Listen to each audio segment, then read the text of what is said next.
The Allies have not taken a single enemy capital over the course of the war. The Central Powers have taken several: Brussels, Belgrade, Cetinje, Durazzo, and this week another one falls. For this week comes the fall of Bucharest.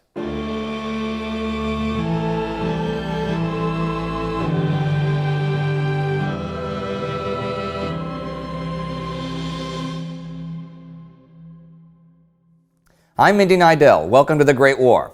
Last week, 3 columns of Central Powers forces began to converge on Bucharest, the Romanian capital, and the Romanians made ready their defense.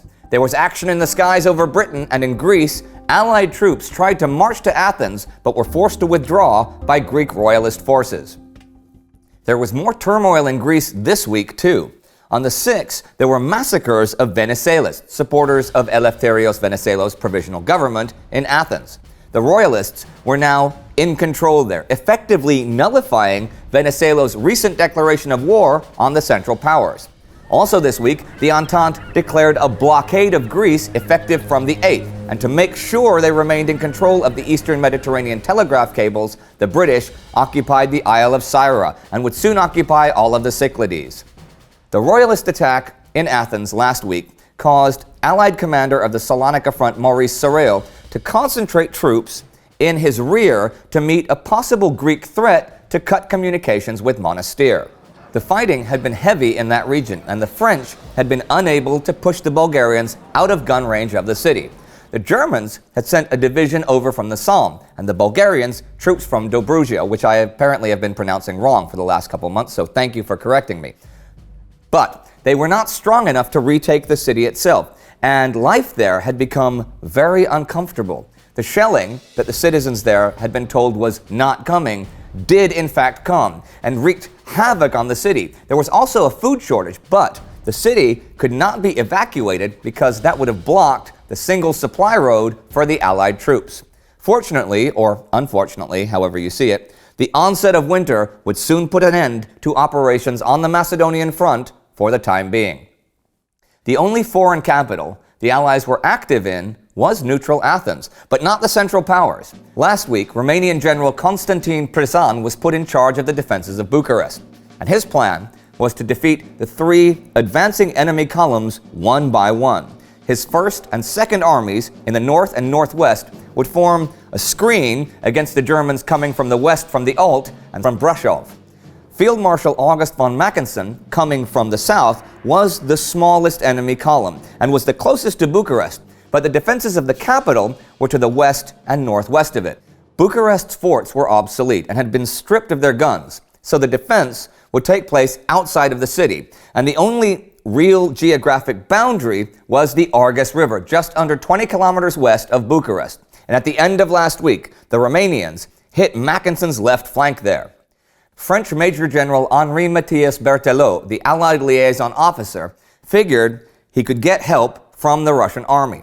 But transportation was a nightmare. The railroads were overwhelmed with evacuating Bucharest and Wallachia and moving Romanian units. But the Russians said they'd send 4 army corps and 3 cavalry divisions, if they could only arrive in time. And they had their hands full elsewhere anyhow, as this week the Bulgarians repulsed Russian attacks in Dobruja. Mackensen's flank was threatened, but relief was coming. Those troops arrived just after noon on the 3rd, hitting the Romanians from behind and scattering them in panic. The next day, the Germans, Bulgarians, and Turks mopped up the west bank of the Argus. 24,000 Romanian prisoners and 30 guns were reported taken.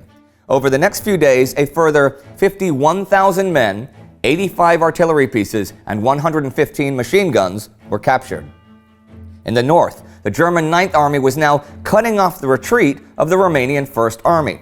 General Erich von Falkenhayn was very satisfied, since all along the Argus River, from the Danube to the mountains, 2 German-led armies had fought and beaten most of the Romanian army, and on December 4th, the Kaiser ordered the ringing of church bells throughout Germany. Mackensen brought his artillery into place. Meanwhile, the Romanian army had retreated east from the city, where it met up with the Russians. The decision to abandon the capital had actually been made nearly 2 weeks ago, though the government hadn't moved to Iași until the 3rd. But the Central Powers would find it difficult to get what they wanted from Romania, oil and grain. to prevent all the oil falling into the hands of the Central Powers, Colonel John Norton Griffiths, a British MP and engineer, ordered serious sabotage at the Presti oil fields, blowing up or destroying 70 refineries and 800,000 tons of crude oil. He figured that the wells and machinery were more valuable than the oil itself. British citizens working in the Romanian oil industry were rounded up and drove stones or drill bits into the wellheads or dynamited them. And since many oil tanks were located near granaries, opening the tank valves flooded the grain and ruined both products. Cossack cavalry also helped destroy grain. I have to point out that the Romanians were opposed to destroying their grain since they didn't want to be condemned to starvation, though they did authorize destruction of the oil wells. In Prelude to Blitzkrieg, a book on the Romanian campaign, I read that an estimated 210 million gallons of fuel were destroyed. On December 6, 1916, Bucharest fell to Mackensen and the Central Powers, as did the oil fields. It was Mackensen's 67th birthday. Lieutenant Colonel Erich Tulf von Scheppe und Weidenbach was appointed military governor of Romania. As the week came to an end, the Romanians retreated eastward as Wallachia was now in enemy hands. Bucharest didn't really have any military value, but it did have a political value. After the French fortitude at the Battle of Verdun and Russia's Brusilov offensive, this would show the world that the Central Powers were still very much alive and kicking. Nations on both sides had seen shakeups in their governments over the past few weeks, and this week was no exception. On December 4th, Herbert Asquith resigned as British Prime Minister, and David Lloyd George succeeded him the 7th. Winston Churchill wrote to a friend that he believed George was the only man in the British government who had any aptitude for or knowledge of war, but that only disasters lay ahead in the coming months. Last week, Admiral David Beatty had succeeded John Jellicoe as commander of the British fleet. And this week, when Sir Henry Jackson resigned, Jellicoe was appointed First Sea Lord. There was also big political activity in Russia this week. On the 2nd, new Prime Minister Alexander Tripov announced in the Duma that the Allies had acknowledged Russia's right to Constantinople and the Bosporus when the war was won. However, he was loudly hissed and the deputies chanted, "Down with the ministers! Down with Protopopov!" Alexander Protopopov was a protege of Rasputin. Now, Protopopov had tried to dissolve the Duma, and though Tripov had gotten the Tsar to agree to remove Protopopov as Minister of the Interior and move him to the less influential Commerce, and the cabinet had demanded Protopopov's resignation, the Tsarina had intervened. She and Rasputin requested, and the Tsar acceded to that request, that the unpopular Protopopov remain as Minister of the Interior. And the week ends with shelling in Monastir, blood in Athens, political intrigue in Russia, and Bucharest falling to the Central Powers. Lloyd George had bluntly stated that the war was not going well for Britain. The enemy had recovered the initiative, was expanding its territory, and had 4 million men in reserve. The Battle of the Somme may have relieved Verdun, but it hadn't broken the German lines, taken any major objectives, or prevented the Germans from sending men to other fronts. There was a growing danger to shipping from submarines. The Entente was having solidarity problems, and the public at home demanded victories, which only the Central Powers seemed to be getting.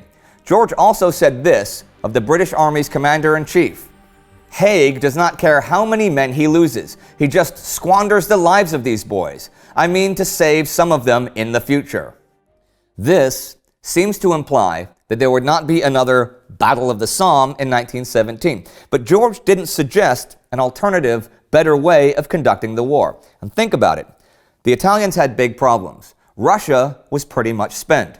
Romania was collapsing. The Balkans didn't help much this year. Mesopotamia was halfway around the world. So if not the Western Front, then where else would the British launch an attack? And there was no question about just playing defense. George insisted that this war was a fight to the finish. And that would mean fighting on the Western Front. And, it seems to me, that would entail more offensives on the scale of the Battle of the Somme.